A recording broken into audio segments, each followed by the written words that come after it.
ஆனால் இந்த அவேக்கனிங் அப்படின்னா இந்த விழிப்புணர்வு வரும்பொழுது உங்களுடைய தாகம் கூட வரும், வாஞ்ச கூட வரும்.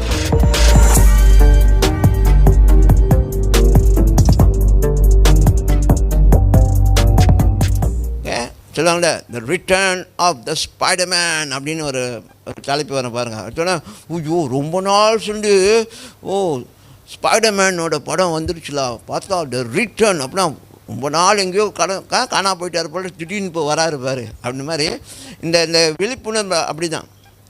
நமக்குள்ளே ஏதோ ஒரு வாழ்க்கையை வாழ்ந்துக்கிட்டு இருப்போம், ஏதோ ஒரு கிறிஸ்தவ வாழ்க்கையை வாழ்கிறேன், வாரம் சர்ச்சுக்கு போகிறேன், பைபிள் படிக்கிறேன், சும்மா அந்த அந்த அந்த ட்ரெடிஷ்னல் மாதிரி நமக்குள்ளே ஒரு பழக்கம். என்னது, காலையில் எழுந்திரிச்சோன்னா பல் விளக்கணும், மூஞ்ச கழுவணும், அதுக்கு மேலே முடிஞ்சால் குளிக்கணும், அப்புறம் உடையெல்லாம் போட்டு கீழே வந்துட்டு பசியாறணும். சரி, இந்த மாதிரி அந்த ரொட்டீன் மாதிரி போயிடுச்சு.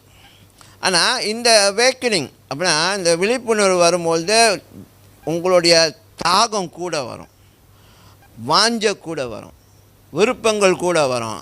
ஆண்டவரை பற்றி இன்னும் தெரிஞ்சுக்கொள்ளணும். அப்படின்னா 24 மணி நேரம் அப்படியே ஜபத்தில் உட்காந்துருக்கேன் அதை சொல்ல. நீங்கள் நார்மலாக எல்லாம் காரியத்தை எப்போது மாதிரி செஞ்சுட்ருப்பீங்க. ஆனால் உங்களுக்கு அப்பப்போ எதுனாச்சும் ஒரு காரியம் வந்து டக்குன்னு உங்கள் மைண்ட்லேயும் ஸ்பிரிட்லேயும் இல்லைன்னா மைண்டில் வந்து அடிச்சுக்கிட்டே இருக்கும். இதை பற்றி திங்க் பண்ணி இதை பற்றி. அப்போ நீங்கள் வேலை செஞ்சுட்டு இருக்கும்போது உங்கள் மைண்டுனா கான்ஷியஸ்னஸ் வேலையில் இருக்கும், ஆனால் ஸ்பிரிட்டில் உங்களுடைய காரியம் இங்கே ஓடிக்கிட்டு இருக்கும்.